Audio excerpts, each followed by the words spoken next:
aussi noble, apparemment aussi pure que celle du syndicalisme anarchiste. Yes, I would certainly agree with that, not only in theory but also in action. That is, there are two intellectual tasks.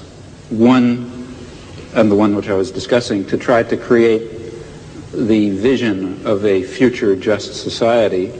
Another task is to understand very clearly the nature of power and oppression and terror and destruction in our own society.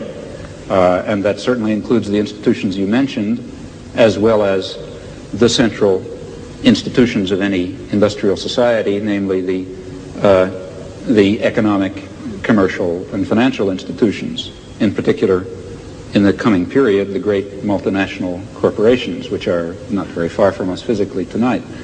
Those are the basic institutions of oppression and coercion and autocratic rule that appear to be neutral. After all, they say, well, we're subject to the democracy of the marketplace. Still, I think it would be a great shame to lose or to put aside entirely the somewhat more abstract and philosophical, if you like, task of trying to draw the connections between a concept of human nature that gives full scope to freedom and dignity and creativity and other fundamental human characteristics, and relates that to some notion of social structure in which those properties could be realized, in which meaningful human life could take place. And in fact, if we are thinking of social transformation or social revolution, though it would be absurd, of course, to try to draw out in detail the point that we're hoping to reach, still we should know something about where we think we're going. And such a theory may tell it to us. Oui, mais alors là, est-ce qu'il n'y a pas un danger?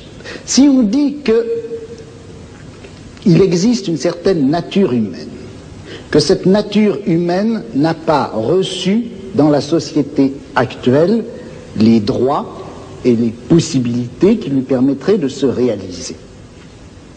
C'est bien ce que vous avez dit, je crois. Et si on admet cela, est-ce qu'on ne risque pas de définir cette nature humaine à la fois idéale et réelle, cette nature humaine cachée et réprimée jusqu'à présent, est-ce qu'on ne risque pas de la définir dans des termes que nous empruntons à notre société, à notre civilisation, à notre culture? De sorte que, est-ce que la notion de nature humaine, vous-même, en commençant, vous reconnaissiez, je crois qu'on ne savait pas très bien ce que c'était que cette nature humaine. Alors, est-ce qu'il ne risque pas de nous induire en erreur? Vous savez que Mao Tse-tung parlait de nature humaine bourgeoise et de nature humaine prolétarienne, et il considère que ce n'est pas la même chose. Well, you see, I think that in the intellectual domain of political action, that is, the domain of trying to construct a vision of a just and free society on the basis of some notion of human nature, in that domain we face the very same problem that we face in immediate political action. For example, to be quite concrete, a lot of my own activity really has to do with the Vietnam War, and a good deal of my own energy goes into civil disobedience. Well, civil disobedience in the United States is an action undertaken in the face of considerable uncertainties about its effects. For example, it threatens the social order in ways which, let's say, one might argue, bring on fascism. That would be very bad for America, for Vietnam, for Holland, and for everyone else. So there's a danger, that is one danger in undertaking this concrete act. On the other hand, there's a great danger in not undertaking it. Namely, if you don't undertake it, the society of Indochina will be torn to shreds by American power. And in the face of those uncertainties, one has to choose a course of action. Well, similarly, in the intellectual domain, one is faced with the uncertainties that you correctly pose. Our concept of human nature is certainly limited, partial, socially conditioned, constrained by our own character defects and the defects and the limitations of the intellectual culture in which we exist. Yet at the same time, it's of critical importance that we have some direction, that we know what impossible goals we're trying to achieve if we hope to achieve some of the possible goals. And that means that we have to be bold enough to speculate and create social theories on the basis of partial knowledge while remaining very open to the strong possibility, in fact overwhelming probability, that at least in some respects we're very far off the mark. Il me semble que de toute façon, la notion même de justice fonctionne à l'intérieur de la société de classe comme revendication du côté de la classe opprimée et comme justification du côté de la classe oppressive. I don't agree with that. Et dans une société sans classe, je ne suis pas sûr qu'on ait encore à utiliser cette notion de justice. Yeah. Well, here I really disagree. I think that there is a sort of an absolute basis. If you press me too hard, I'll be in trouble because I can't sketch it out. But some sort of an absolute basis ultimately residing in fundamental human qualities in terms of which a real notion of justice is grounded.